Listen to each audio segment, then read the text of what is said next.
macroevolution.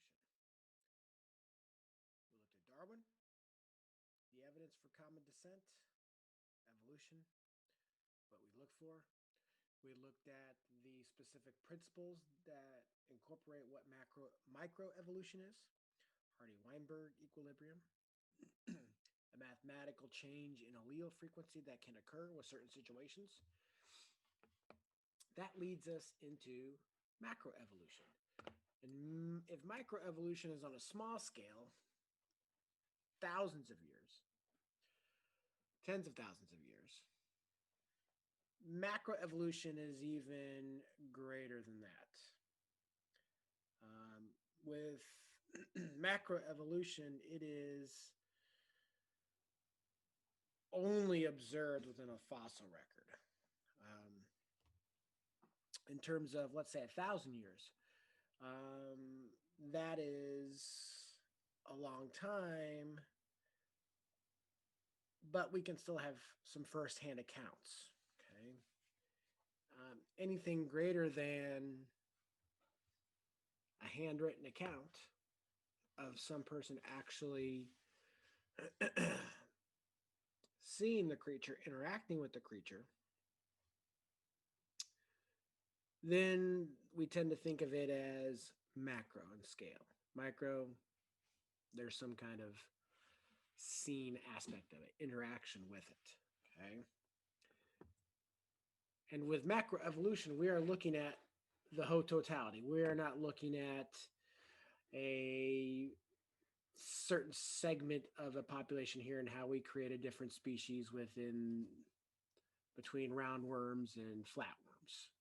Okay, we're not looking at that little difference. We are looking at the totality of time, where it all came from, how it all started, how it all differentiated, how it all occurred, and that is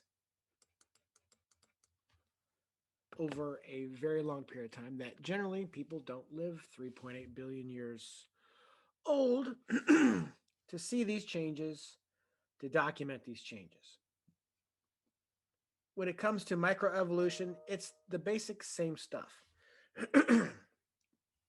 It is the basic same stuff. There's mutation, there's migration, there's genetic drift, natural selection. All of that happens here.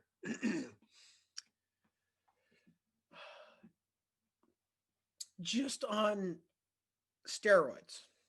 Okay. So if we put mutation and gene flow and genetic drift and natural selection, and then we add 3.8 billion years or 3 billion years, now we get macroevolutionary change. Again, it's the same stuff, mutation, genes. It's all about genetics. We're going to use different words, though. So when you look at microevolution, small scale changes to get just a slight little change in species, whatever, a change in species, microevolution, thousands of years. Take those same changes in allele frequency, genetic drift, all that nonsense, and add a billion years to it, add several billion years to that, add millions of years to it. And now we get evolution on a grand scale. And that is ultimately what, excuse me guys, macroevolution is. Instead of these terms, mutation, genetic flow, genetic drift, natural selection, again,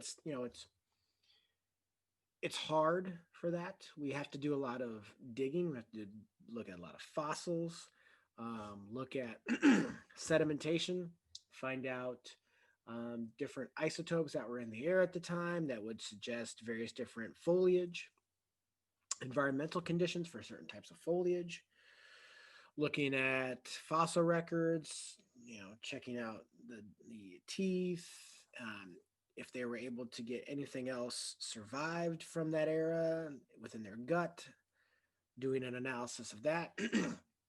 If we can take all that on that type of scale, then we have macroevolution. And that's